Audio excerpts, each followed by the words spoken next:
All right, good afternoon and welcome to our October information session, From Research to Reality, Translating Reliability and Validity Findings into Actionable Insights. My name is Haley Von Holst, and I am the information session lead for the CMS Measures Management System contract supported by Battelle. Before we get started on the presentation, I'll cover a few quick items. If you'd like to download today's slides, they'll be available on the CMS MMS Hub after the presentation. We'll also post a recording of today's session on the MMS Hub in a few weeks. All right, we can jump to the next slide. So as part of the Measures Management Systems outreach task, CMS produces these information sessions throughout the year to educate about quality measurement topics and engage those interested in measure development and maintenance. I highly encourage you to submit questions throughout today's presentation using the Q&A feature near the bottom of your screen, and we'll try to address as many questions as we can at the end of the presentation. So we'll conclude with that question and answer segment after our discussion. Okay, and with that, I'm going to turn it over to our presenters today. We have Jeff Geppert and Matt Pickering talking about our topic. So over to you, Jeff. Thank you, Haley. And hello, everyone. And thank you for joining us today. Next slide. So as Haley mentioned, my name is Jeff Geppert. I support the measurement science team for endorsement and maintenance, and I'm joined today by my colleague, Matt Pickering, who oversees the endorsement and maintenance process. So at the end of the presentation or during the presentation, we invite everyone to enter into the QA what questions or challenges you may have had in your own experience with these reliability and validity concepts, and to make suggestions for topics that might be of interest for future presentations or guidance materials. Next slide. So our overall theme for today is really that explicit evidence is actionable evidence. Now we're going to be talking about how to make the evidence for reliability and validity more explicit and therefore more trustworthy. So ultimately what we want are measures that are actionable, impactful, appropriately burdensome, and strategic. So in measure reviews, we often consider evidence put forth by measure stewards and developers in support of claims about various measure properties, including entity-level reliability and validity. However, the meaning of the empirical data and statistical results and what actionable insights those results should suggest is often somewhat uncertain. So today we're going to talk about how we understand the meaning of this evidence. And in particular, we're going to talk about what the evidence suggests in terms of the choices available to persons, which we include as patients and beneficiaries, plan members, and entities, including clinicians and facilities and plans and other providers. So we're going to start by considering the relationship between reliability and validity and what it tells us about these concepts, and then consider reliability and validity separately. Next slide. Okay, so we're first going to consider the relationship between reliability and validity. Next slide. So we think that a key to understanding the concepts of reliability is really related to this concept of choice making or decision making. So by choice making, we mean what choices are available to persons and entities and what resources are available or not available to support those choices. So choice making is really the agent that drives change, drives transformation.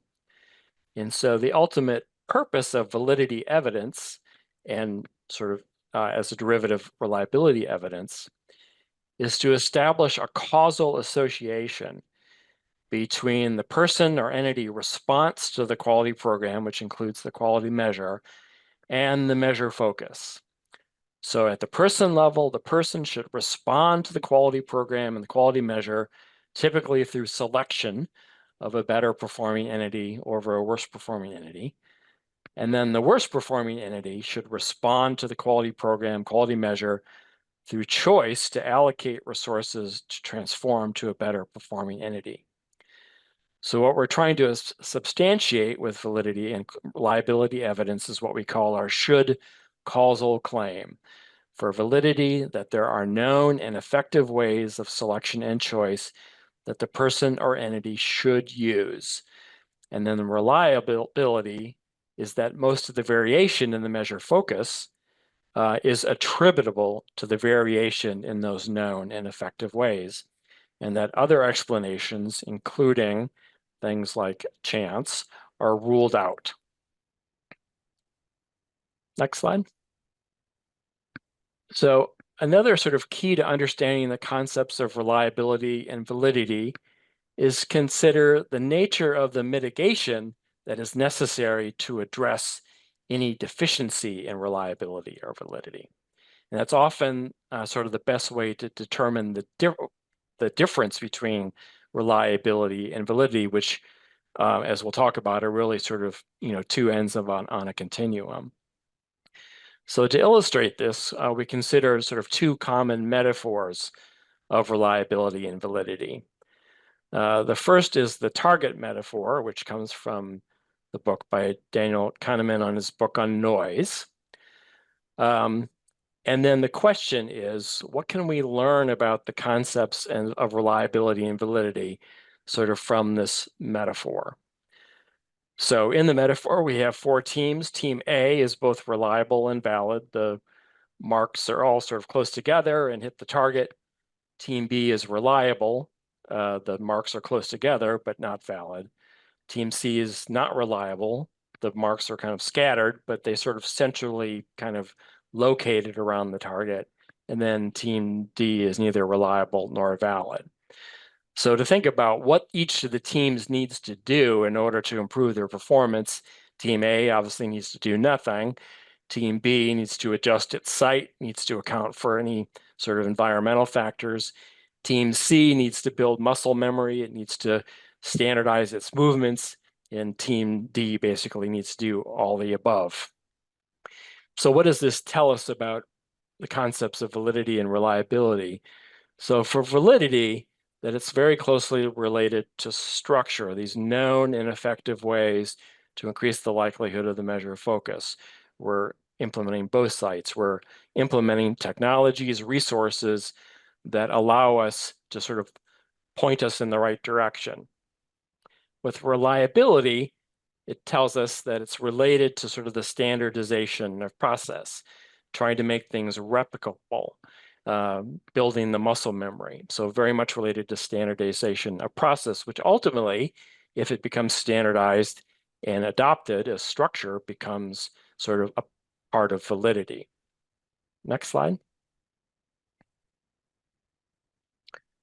The second metaphor is the Moneyball metaphor, used by sort of Billy Beane, the general manager of the Oakland Athletics, who said that he preferred to draft college players because there were more observations to consider. So this is sort of more closely aligned to what we think of about in terms of reliability in the quality measurement space. Basically, that when we have more observations to consider, the measures are more reliable. But it's a little bit different in this case. So player A, the way to sort of think about this is we've seen an entire sort of season of performance, right? A lot of data elements to observe. And also they perform in college. They perform at a very high level that's very similar to what we'll be expecting of them, in the major leagues. Player B, we've seen a whole season of their performance. However, they're in high school, and so it's less valid. We're not seeing them perform in the context in which we will expect them to perform. Player C, we've seen very little of their performance, even though they're playing in a rigorous environment. And then player D is sort of both. We're seeing little of their performance, and it's not in the sort of the appropriate context. So what does this tell us about sort of the reliability and validity from this metaphor?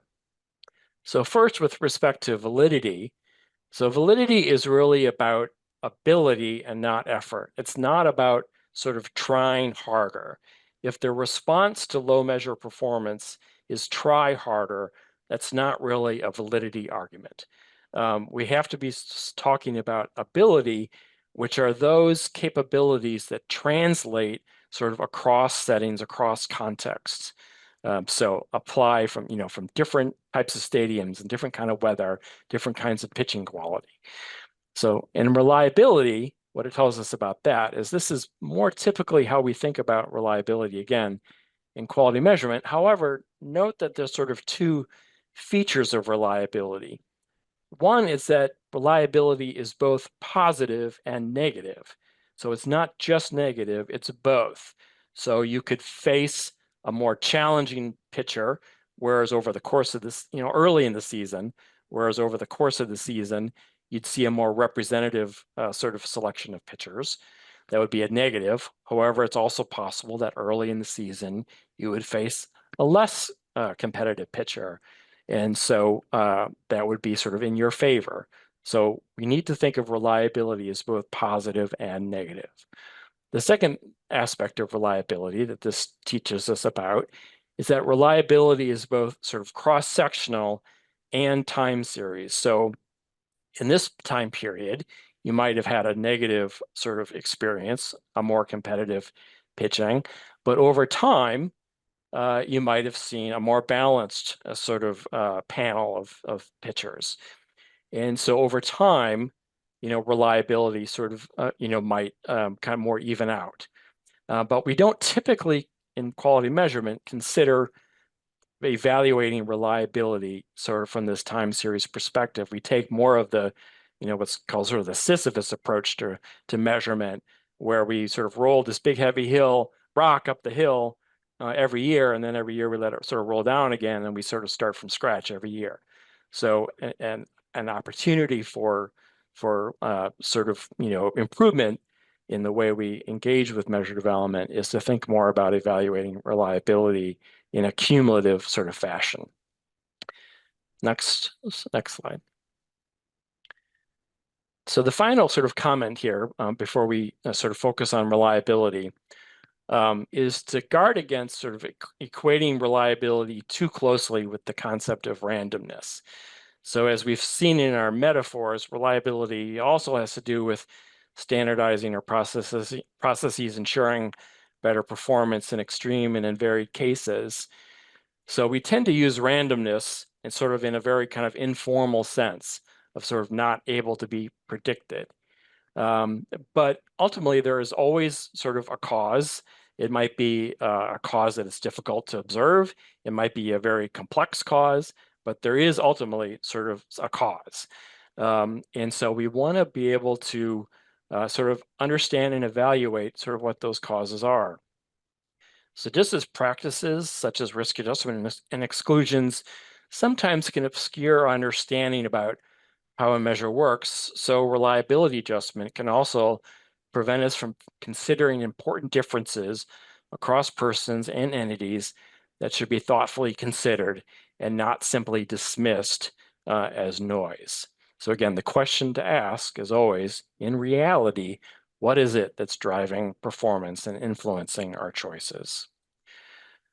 So with that, I'll turn it over to the next slide and turn it over to my colleague, Matt Pickering, to discuss reliability. Thank you, Jeff. Appreciate that. And good afternoon, everyone, or good morning to some. Thanks for joining today. So that was a great intro to these concepts. As Jeff mentioned, we'll talk a little bit about reliability here before going into validity. So let's go to the next slide and think about, like, what do we mean about reliability? What is reliability? And really, reliability and validity themselves, while they're distinct concepts and measurements, they really can be viewed as existing on a spectrum that assesses overall quality or usefulness of a measure. As you can see those arrows represented below. So understanding how these two interact and complement each other is really crucial for developing effective measures especially measures within healthcare quality measurement.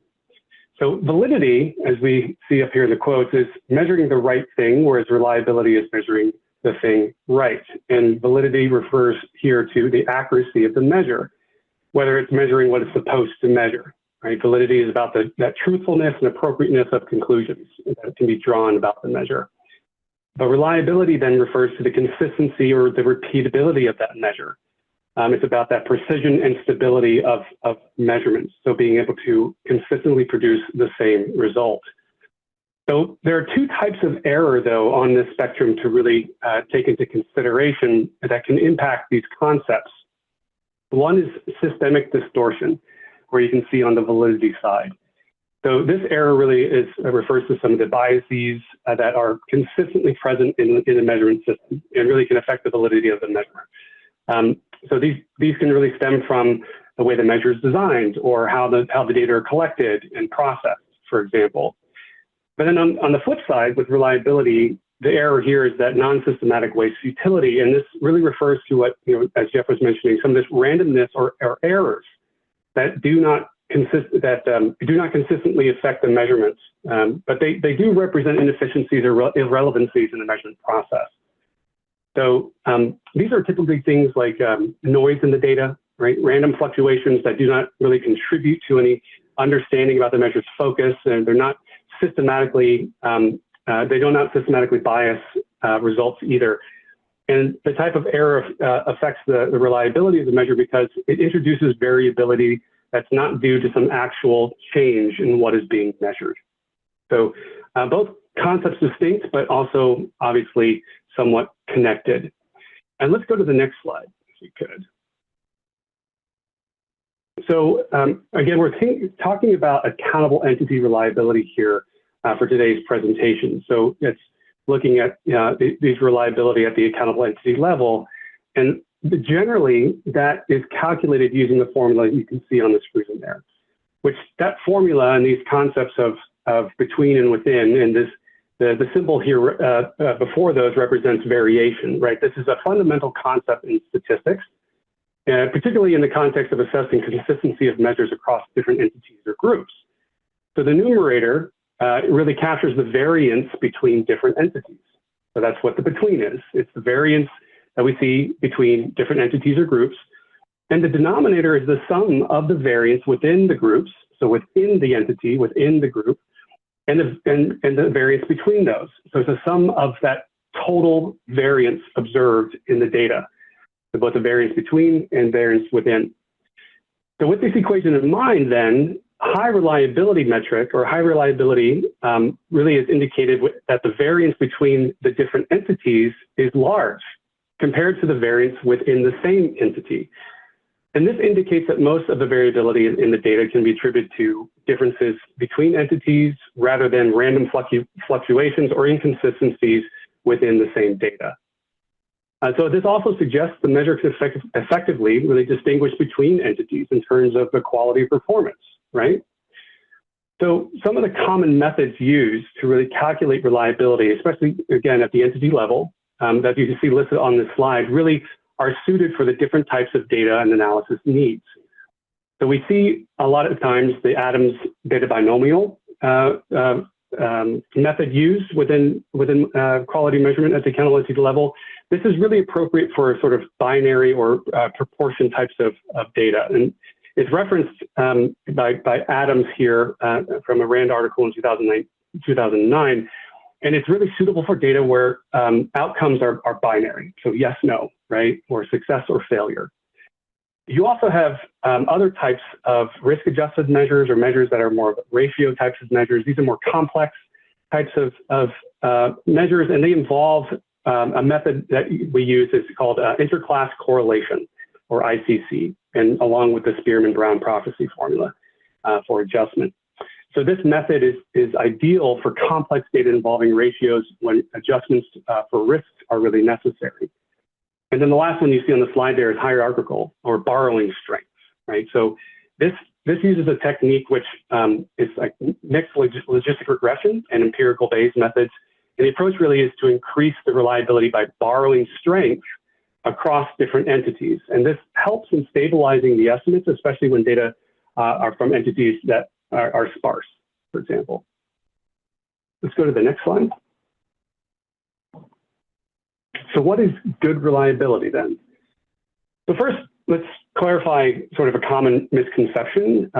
So reliability is really a feature of the entities being measured, not the measure itself, right? So let that sink in for a second, right? Because reliability is a feature of the entities being measured, not the measure itself. And this means that when we talk about reliability in the context of healthcare, we're really referring to the consistency of an entity's performance, such as a hospital or healthcare provider, rather than the measure. So that's why reliability is really the feature of the entity being measured, not the measure itself. And a key aspect of reliability is its association with the likelihood of misclassification. So misclassification occurs when an entity is incorrectly classified, either as performing worse when they're actually better, or vice versa. This is crucial because such errors can really significantly impact decisions being made on these classifications, such as resource allocation or policy adjustments, for example. Reliability also has important equity implications as well. And if certain populations are more likely to receive care from entities with low reliability, this really can lead to further systemic biases and further disparities in healthcare outcomes. So really, it's essential to recognize and address these disparities to ensure that there's equitable healthcare being delivered. Using the median reliability metric, which sometimes we see in submissions, but sometimes that's produced here, using that median reliability metric really can be misleading, right? It really lacks some meaningfulness and transparency across, meaningfulness and transparency, just because it does not reflect the distribution of reliability across the entities, right? So a high reliability score in some entities does not compensate for any offset or low reliability in others. Each entity's reliability needs to be assessed. So while related, reliability and stability are not identical concepts. So stability really refers to persistence of reliability over time, and the relationship between these two depends on whether the factors driving high reliability are systematic and persistent. And really understanding whether the factors contributing to high reliability are systematic, so they are inherent to the system, and persistent, meaning they're consistent over time, is really crucial when you're thinking about good reliability. This really helps in predicting future performance and making informed decisions about where to focus improvement efforts. So in thinking about what good reliability is, these are really key features to keep in mind.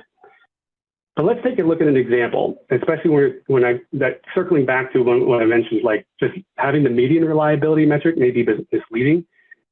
We want to see that there's sort of a distribution of reliability estimates to really give that full picture of where reliability may be low in certain entities or sufficient in others. So if we go to the next slide, we can see a table that showcases a signal to noise reliability estimate across deciles of performance, right? Deciles here of the reliability estimates. So you can see what's in red here are those reliability estimates that are less than 0.6, which is something we deem as acceptable or sufficient. And you can see majority of those, 51% of those entities have reliability less than that. And this could be, obviously this means that most of the variation in the measure of performance is not attributable to the variation in these known and effective ways. Having this distribution, you can now see that there is a good visualization of where the reliability may be lower for this entire aggregate score, where the overall score means, where it says 0.7. So the overall is 0.7, which is higher than the 0.6, but the distribution shows that there are some entities that are lower than that. And so there's something that needs to be considered and addressed here in order to mitigate those low reliability estimates. So going to the next slide, let's talk about some of that mitigation about low reliability and sort of what can we do here. So low reliability does not automatically render the measure useless, right? So again, thinking about that there there may be some need for something that has a low reliability, and we'll kind of touch on that here in a second. But the utility of the measure with low reliability really depends significantly on the available alternatives and the potential consequences of using the measure. And so it's about finding the best tool available for the job, right? And even if it's not perfect. So you want to consider the nature of what's being measured. For the measures focusing on events that should not happen, for example, so like never events in healthcare, the consideration given to reliability might be less. In these cases, or these instances of these never event type of measures, the occurrence of a single event is significant enough to warrant action or to warrant the fact there needs to be some measurement here, regardless of the measure's overall reliability. So that's a critical aspect of using any measure, particularly those with low reliability. It's really reasoning process used to rule out other explanations. Another piece here is efforts to mitigate the harm caused by low reliability must be carefully balanced with other important considerations. So for instance, increasing the minimum sample size might boost participation, but could also affect the validity of the measure. Similarly, extending the period of performance to gather more data might enhance validity, but could also delay necessary actions based on the measure's findings. You also want to consider harm as well, and the actual harm or impact of using a measure with low reliability depends heavily on some decision contexts, which that can include various features of the quality program, for example. So factors such as certain thresholds or benchmarks, adjustments to low volume, or whether reporting is mandatory or even voluntary, they all play really crucial roles in determining how much the reliability of a measure really affects its overall utility. So thinking about mitigation of low reliability, these are good things to keep in mind to sort of think through to help justify potentially that there is importance to have this measure. And it's not useless, even with some low reliability estimates. So let's take it a step further and go to the next slide. So really to effectively address some of this low reliability in healthcare quality measures, we really first must thoroughly understand the characteristics of those entities, right? And the individuals within both low reliability and high reliability. So you can see, you can spread that out across a table. You can kind of see where, how many instances that's happening, but you're really trying to understand those entities and those person level or patient level features. And this really is helpful to help tailor the mitigation strategies and approaches, right? So low reliability might be acceptable in certain contexts. For example, if measures have a direct and clear causal link with critical outcomes, such as complications or healthcare-associated infections, which are HAI, the importance of detecting these events can outweigh drawbacks of low reliability. In situations where there's no alternatives or no alternative measures that may exist, the low reliability measure may provide valuable insights, right? So if there's nothing else that exists, there may be some value in still having a measure out there. An example of this is the Farmer's Almanac, right? Which, despite its limitations, offers some good guidance in absence of any other particular tools. Lastly, there's sometimes low reliability measure can be supplemented by related measures that have high reliability, whether they're structural process or outcome measures, and this type of combination can really enhance decision making. So choosing to use a measure with low reliability involves careful consideration of potential trade-offs, right? So when you're thinking about harm versus reliability, right? In some cases, the potential harm from not using a measure may be greater than the harm from its low reliability. So using the low reliability measure could be more beneficial than not using any measure. Also keeping in mind the trade-off of reliability versus validity. So there are some scenarios where a highly reliable measure might not be very valid, and vice versa. So in such cases, prioritizing a measure with lower reliability but higher validity might be more advantageous, right? And then opting for a measure with low reliability might sometimes be necessary to maintain higher participation in a quality program, which touched on a little bit earlier. So high participation rates, obviously they can be crucial for the overall success and credibility of that quality improvement program. But ultimately, while really striving for high reliability in all measures is ideal, there are practical considerations in specific contexts where a measure with low reliability might still have some value.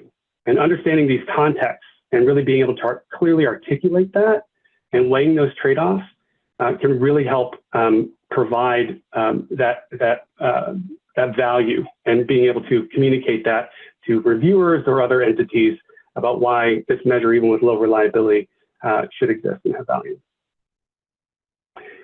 All right, and I'm going to turn it back over to Jeff. We're going to get into validity, and I'm sure there'll be some questions. So go ahead, Jeff. Thank you, Matt.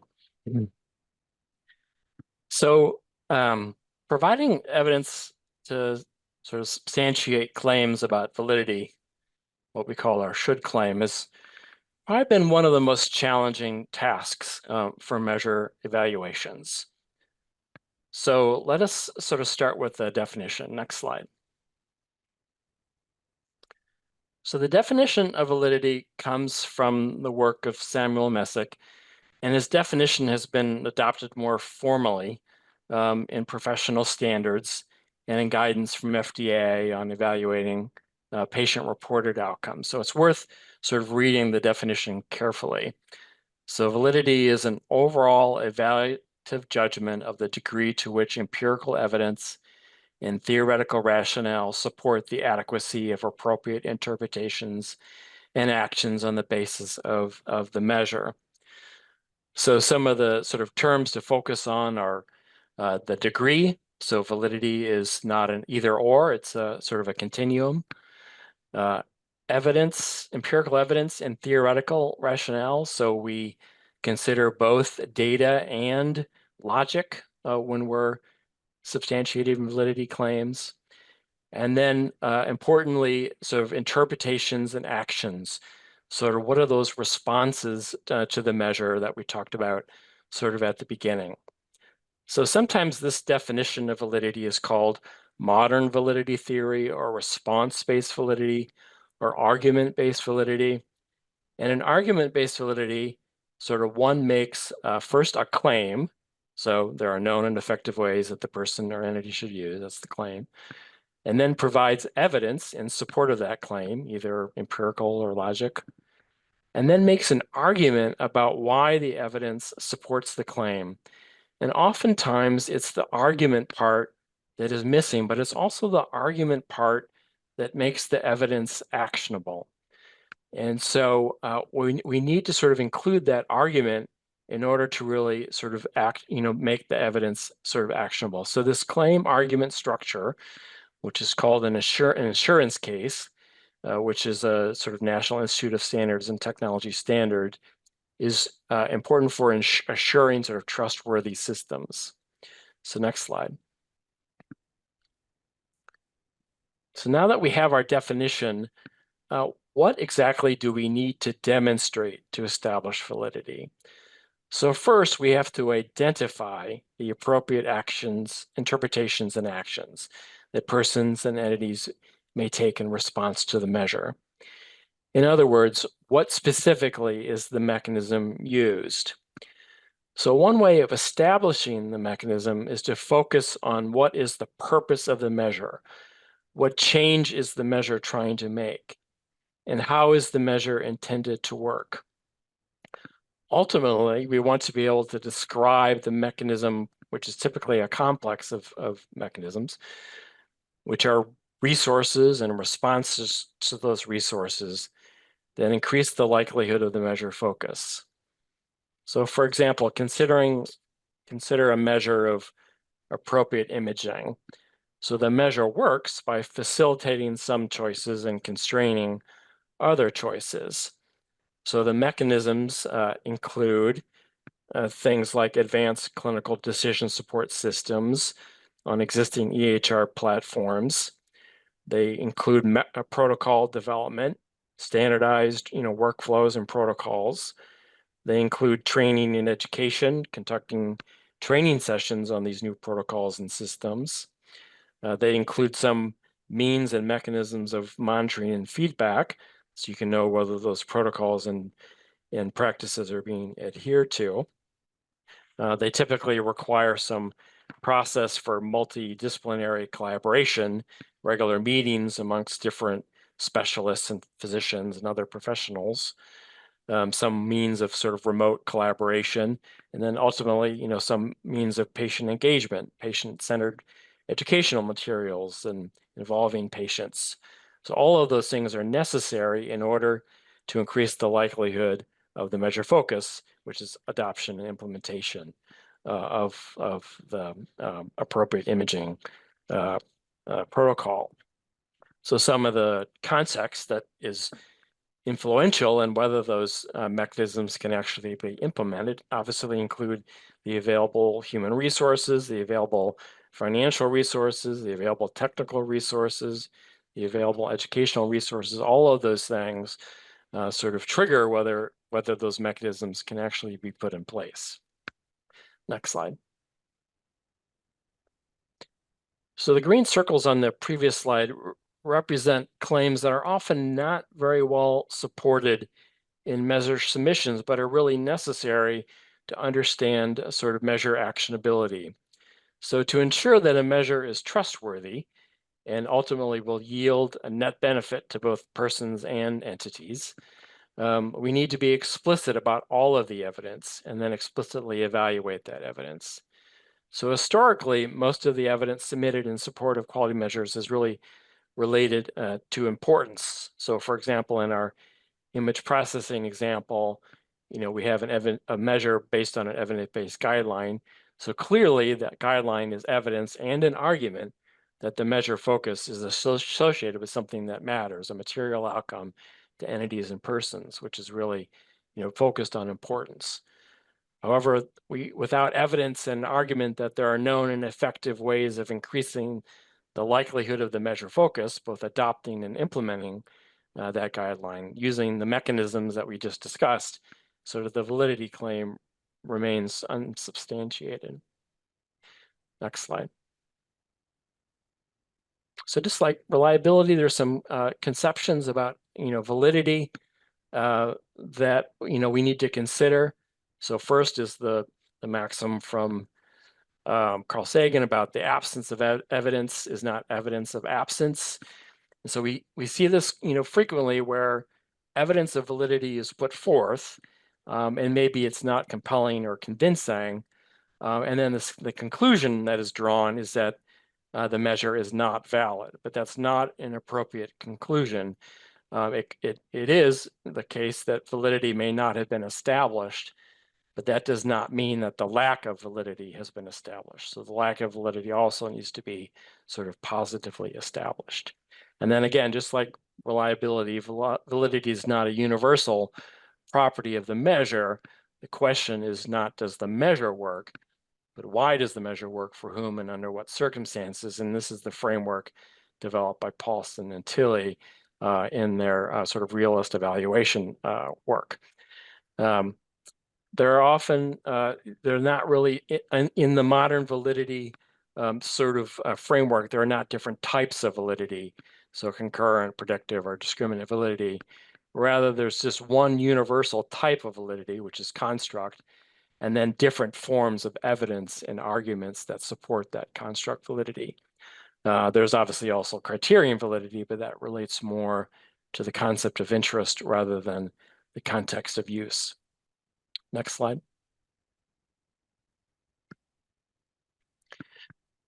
So the second thing we have to show, in addition to sort of the existence of those interpretations and actions, is that we have to show the adequacy of our interpretations and actions based on empirical and theoretical rationales. In other words, the mechanisms have to be known and they have to be effective, which can be established by data or logic, and ideally both. So to begin with, what needs to be articulated is a theory about why the measure works. And then we use that theory to guide empirical or other investigations. Too often people just put forth empirical investigations without beginning with sort of an underlying theory about why those are the right empirical investigations to be able to demonstrate validity. We use typically a logic model or concept map to be able to articulate what that theory is about the known and effective ways to increase the likelihood of the measure of focus. And we're really encouraging sort of the use of the technical expert panels which in addition to sort of informing measure specs and risk adjustment models to provide input onto these logic models, to provide buy-in and face validity. And then once we've done that, then we use it, the logic model, to identify what are those claims that really need to be substantiated with evidence and with argument. Next slide. So sometimes we use the term construct validity, which is easier to say than known and effective ways. And so historically, measure developers would provide correlation evidence. And regardless of whether the correlations were high or low, positive or negative, there was typically always some rationale for why the evidence supported validity. So what we're trying to address in that ambiguity by requiring more explicit articulations of what those mechanisms are involved in both measures and arguments about why those mechanisms are sufficient explanations for the association that's being put forth. So the most fundamental sort of evidence put forth to support the validity of measure is this variation in the measure focused across entities. But then the argument needs to be that this variation, the best explanation for this variation is variation in the quality construct, those known and effective ways, and that all other possible explanations for that variation have been ruled out. Similarly, oftentimes measure developers will put forth evidence of variation across known groups as a demonstration of validity. But again, you need to be able to make an argument that demonstrates that that variation in the quality construct is the best explanation for this variation across subpopulations. And then finally, measure developers will submit correlations between two measures. So in our imaging example, they'll take two sort of appropriate imaging measures and they'll correlate them. And if there's a positive correlation of some magnitude, then they'll make an argument about why that they'll make a claim that that supports validity of the measure. But what we really need to do is make an argument about why there's some sort of mechanism associated with the first measure. There's some set of mechanisms associated with the second measure. There's some overlap in those mechanisms. If the overlap is complete, then the correlation ought to be very high. If the correlation is only partial, if the overlap is only partial, then the correlation might be less. That could still provide evidence that supports the claim that it is the mechanism that is responsible for the association, but you sort of need to make that sort of next step. Next slide. Those are all sort of inference to the best explanation type of arguments. The other type of argument that we typically see is that we have an entity level correlation between variation in some aspect of the mechanism and the measure focus. And this is really sort of an induction argument that the correlation holds across various populations, various settings over time, and therefore it makes it more likely that the known and effective way is responsible for that variation in the measure focus. And similarly, we might see a correlation between some aspects of structure in the measure focus. But again, we need to have a complementary argument about what is it about volume that enables the mechanism, makes the mechanism more effective, that really sort of, again, makes that mechanism responsible for that association. So together, sort of this claim, argument, evidence sort of structure, these assurance cases, makes the validity evidence sort of more easier to interpret, and then therefore easier to sort of act upon. Next slide. So developers often also provide literature evidence in support of validity claims. And so another area of emphasis is to sort of provide rigorous assessment of that evidence. Again, the focus is the same. What is the claim made by the literature? What is the evidence in support of that claim? And what is the argument about why the evidence supports the claim? But here the claim comes from the literature. And then in addition, we want to understand sort of the quality of that evidence. So a high level of quality of evidence is an interpretation where further research is unlikely to have a significant impact on our confidence level in that claim. And then low quality would be that further research is highly likely to have a significant impact. And then we consider the confidence level we have in that evidence. And is the body of evidence, is there independence, is there consistency, is there robustness? If all of those things are true, our confidence level is high. Otherwise, it's less high. So what do we sort of do with these assessments in the next slide? So if both the quality level of the evidence is high and our confidence level in the evidence is high, then we consider that claim to be established. So it sort of met the community standards for adding that claim to the body of evidence. But then there are gradations of that: provisionally established, arguably true, speculative, arguably false, provisionally ruled out, and then completely ruled out. And so we take the body of claims, so now we have claims related to importance, validity, and usability.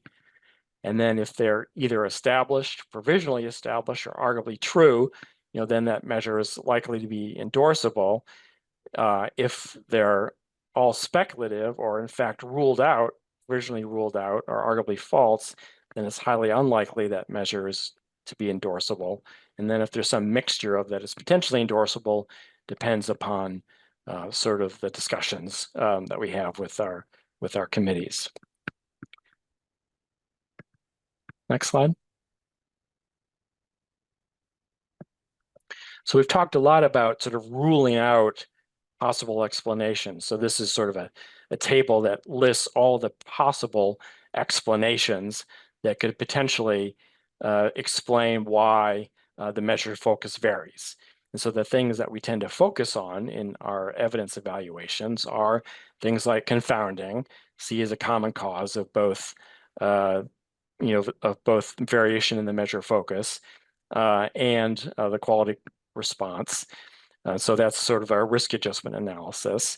We consider things like chance, which relates to our sort of randomness, reliability type analysis. But ultimately, what we're trying to show is causation, that the quality program and the response from the entity is the cause of the measure of focus. But we have to consider all of these other things, whether they're plausibly important and is there evidence that they've been ruled out. Next slide. So again, just a final sort of word about risk adjustment. So really, what is the purpose of risk adjustment in this context? Which is to really rule out that the variation in the measure of focus is due to other factors and not due to the response of the quality of the entity to the quality program. So C is a common cause of A and B. So what we're looking for here is really a strong sort of conceptual model that explains why these various factors, all of which could be common causes between A and B, either are important or not important in this particular context.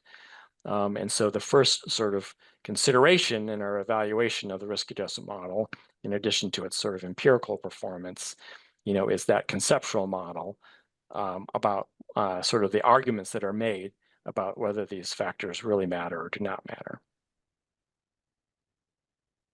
Next slide. So these are some of the references we've talked about. Pawson and Tilley is sort of a seminal text in evaluation. The Schmidt is a commentary that includes some useful citations that provide some of the sort of the thoughts on the benefits of noise. And I just wanted to mention that we have sort of a companion presentation next week. We're doing a measure development workshop. And we're going to be sort of developing a little bit deeper into some of these sort of evidence considerations around reliability and validity. So Haley, I will stop there. Great. Okay. Thank you so much, Jeff and Matt, for that great presentation. We've already had a flurry of questions coming in. So just a reminder that some were answered in a written form. So take a look at the Q&A feature of the meeting to see if your question was answered. Please continue to add questions as you have them. So please use that feature and submit, and we'll try to cover as many in-scope questions as possible. So with that, I'm going to jump into our first question. And I think this question will be for Matt. So how do you address equity concerns in reliability, especially considering that certain populations might be more likely to receive care from low reliability entities? What strategies are in place to ensure that these populations are not disproportionately affected by potential misclassifications? Sorry, we got a few in there for you. Yeah, thanks, Haley. So the first thing is really that there should be some sort of a evaluation of the distribution of reliability scores across those populations and settings. So again, thinking about how you're really trying to understand those entities and the persons or people that are also attributed to that entity. So looking at the distribution helps you see that variation in those reliability estimates. And when certain populations are more likely to receive care from lower reliability entities, targeted interventions such as training, as well as additional resources or even adjustment approaches like risk adjustments of the measure of stratification are what we would recommend to be considered and also potentially implemented. So the training here and additional resources really may require some investigation or discussion with some accountable entities to understand if there's some issues going on with the measure, or how maybe some additional resources can help support their activities to achieve the measure performance, especially across those different populations. So these strategies really can help improve reliability within these entities, but also ensure that there's fair and accurate assessments across the populations. So again, coming back to distribution of those scores across entities, kind of narrowing in on where there might be some challenges, and unpacking that a little bit to determine whether or not maybe there's additional training that needs to happen with those entities, if there's additional resource needs that also need to be considered, but also at the measure level, if there's maybe risk adjustment that also needs to be thought of a little bit differently, or stratification as well.